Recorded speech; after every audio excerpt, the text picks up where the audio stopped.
ভয়ঙ্কর জিনিসটা হলো এই গাড়িটা প্রতি সেকেন্ডে আরো বেশি গভীরে চলে যাবে, যেটা টাকাগুলোকে নেওয়া আর দেখা দুটোকেই আরো কঠিন করে তুলবে। তাই ম্যাককে পুরো প্রাইজ মানি বাঁচাতে হলে ওকে যতটা সম্ভব দ্রুত এই কাজটাকে শেষ করতে হবে। কিন্তু যেমনটা তোমরা দেখছো, এটা এতটাও সহজ হবে না।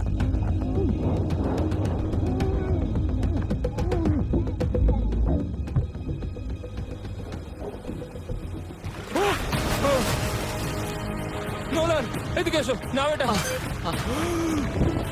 ম্যাক তার কাজ চালিয়ে যাচ্ছিল, ও মাই গড, এটা খুব কঠিন। ব্যাগের পর ব্যাগ তুলেই যাচ্ছিল। ম্যাক, তুমি সত্যি দুর্দান্ত।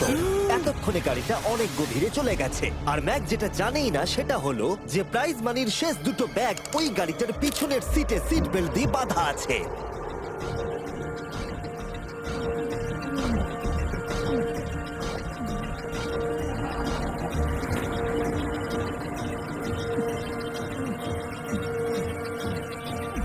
ভাই ম্যাক একটা অ্যাকশন মুভি করতে পারে, সত্যি বলছি। ম্যাক মনে হয় তার প্রথম জীবনে বর্ডার লাইন অলিম্পিক সুইমার ছিল, সেই জন্যই আমি এই চ্যালেঞ্জটাকে অ্যাড হ্যাঁ, করেছি। তুমি ভাবো ও 40 ফুট নিচে গেছে আর জলটা খুব ঠান্ডা।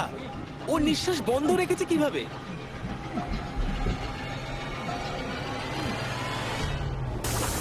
ও আর একটা ব্যাগ নিয়ে চলে এসেছে।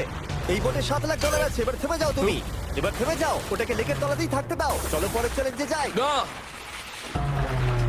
ও এখনো হার মানেনি।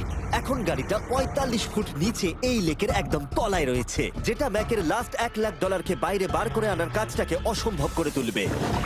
আমি পেলাম না। নিচটা পুরো অন্ধকার, কিছু দেখা যাচ্ছে না। তাহলে তুমি এখানেই শেষ করছো? আমি গাড়িটা দেখতে পাচ্ছি না জিমি, আর কিছু করার নেই। আরে, বোটটা তো নড়ছে।